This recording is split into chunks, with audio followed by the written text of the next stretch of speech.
ಎಲ್ಲರಿಗೂ ನಮಸ್ಕಾರ. ಭಾರತೀಯ ಸಂವಿಧಾನದ ಪೀಠಿಕೆ ಎಂದರೇನು? ಕಳೆದ ಸಂಚಿಕೆಯಲ್ಲಿ ನಾವು ಭಾರತೀಯ ಸಂವಿಧಾನ ಎಂದರೇನು ಅಂತ ವಿಷಯವನ್ನು ಬಗ್ಗೆ ತಿಳಿದುಕೊಂಡೆವು. ನಮ್ಮ ಸಂವಿಧಾನದ ಆತ್ಮ, ಹೃದಯ ಮತ್ತು ದಾರಿದೀಪ ಎಂದು ಕರೆಯಲ್ಪಡುವ ಭಾರತೀಯ ಸಂವಿಧಾನದ ಪೀಠಿಕೆ ಕುರಿತು ಇವತ್ತು ತಿಳ್ಕೊಳ್ಳೋಣ. ಮೊದಲು ಒಂದು ಸರಳ ಪ್ರಶ್ನೆಯನ್ನ ಕೇಳ್ತೇನೆ. ನೀವು ಹೊಸ ಮನೆ ಕಟ್ಟುವಾಗ ಅದರ ನಕ್ಷೆ ಮತ್ತು ಅದರ ಪಾಯ ಹೇಗಿರಬೇಕು ಮತ್ತು ಅದಷ್ಟು ಬಲಿಷ್ಠವಾಗಿರ್ಬೇಕು, ದೃಢವಾಗಿರ್ಬೇಕು ಅಂತೇಳಿ ಹೆಂಗೆ ಅದನ್ನ ನಾವು ಪಿಲ್ಲರ್ಗಳಾಕಿ ಪಾಯಗಳಾಕಿ ಕಟ್ತೀವೋ ಹಾಗೆ, ಮತ್ತು ಒಂದು ಶಾಲೆ ಆರಂಭಿಸ್ಬೇಕಾದ್ರೆ ಅದರ ಉದ್ದೇಶವನ್ನು ಹೆಂಗ್ ನಿರ್ಧರಿಸ್ತೀವೋ ಹಾಗೆ ಒಂದು ದೇಶ ಹೇಗಿರಬೇಕು, ಯಾವ ಮೌಲ್ಯಗಳ ಮೇಲೆ ನಡಿಬೇಕು ಎಂಬ ದಿಕ್ಕನ್ನು ತೋರಿಸ್ತಕ್ಕಂತಹ ಮಾರ್ಗಸೂಚಿಯೇ ಸಂವಿಧಾನದ ಪೀಠಿಕೆ. ಹಾಗಾದ್ರೆ ಪೀಠಿಕೆ ಎಂದರೇನು? ಪೀಠಿಕೆ ಎಂದರೆ ನಮ್ಮ ಸಂವಿಧಾನದ ಪರಿಚಯ. ಇದು ಭಾರತದ ಉದ್ದೇಶ, ಆದರ್ಶಗಳು, ಮೌಲ್ಯಗಳು ಮತ್ತು ದೇಶದ ದಿಕ್ಕನ್ನು ತಿಳಿಸುವ ಘೋಷಣೆ. ಸರಳವಾಗಿ ಹೇಳೋದಾದ್ರೆ ಭಾರತ ಹೇಗಿರಬೇಕು ಎಂಬ ಪ್ರಶ್ನೆಗೆ ಉತ್ತರವೇ ಸಂವಿಧಾನದ ಪೀಠಿಕೆ.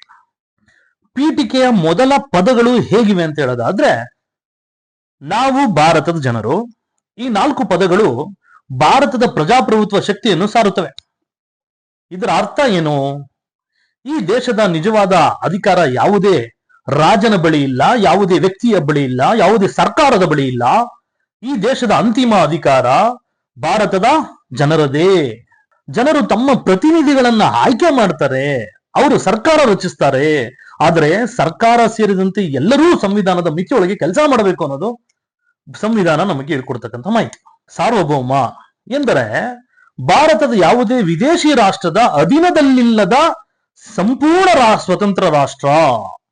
ಸಮಾಜವಾದಿ ಎಂದರೆ ಪ್ರತಿಯೊಬ್ಬ ನಾಗರಿಕನಿಗೂ ಸಮಾನ ಅವಕಾಶಗಳು ದೊರೆಯಬೇಕು ಹಾಗೂ ಸಾಮಾಜಿಕ ಮತ್ತು ಆರ್ಥಿಕ ನ್ಯಾಯ ಸಿಗುವಂತೆ ಸರ್ಕಾರ ಪ್ರಯತ್ನಿಸಬೇಕು.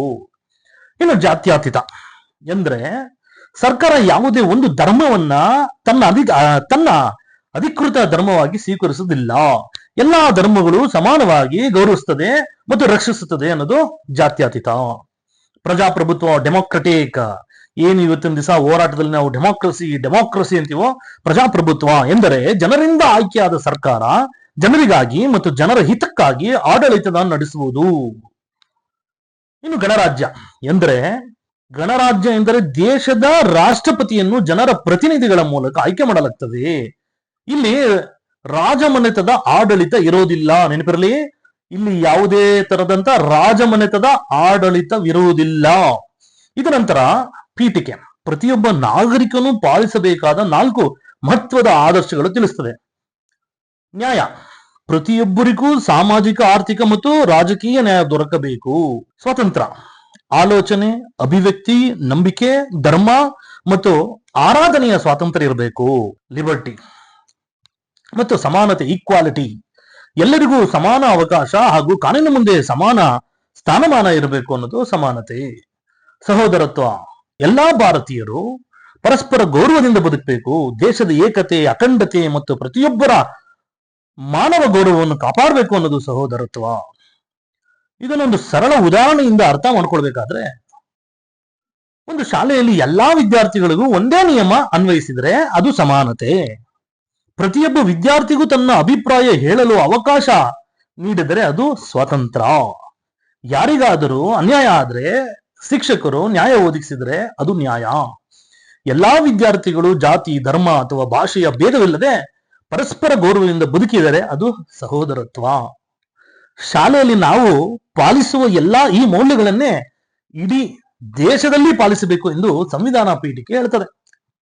ಆದ್ದರಿಂದ ಪೀಠಿಕೆ ಕೇವಲ ಸಂವಿಧಾನದ ಮೊದಲ ಪುಟವಲ್ಲ, ಅದು ನಮ್ಮ ದೇಶದ ಕನಸು, ನಮ್ಮ ಪ್ರಜಾಪ್ರಭುತ್ವದ ದಿಕ್ಕು ಮತ್ತು ಪ್ರತಿಯೊಬ್ಬ ಭಾರತೀಯನ ಜವಾಬ್ದಾರಿಯನ್ನು ನೆನಪಿಸುವ ಶಾಶ್ವತ ಸಂದೇಶವಾಗಿದೆ. ಕೊನೆಯಲ್ಲಿ ನಿಮ್ಮೆಲ್ಲರಿಗೂ ಒಂದು ಪ್ರಶ್ನೆ.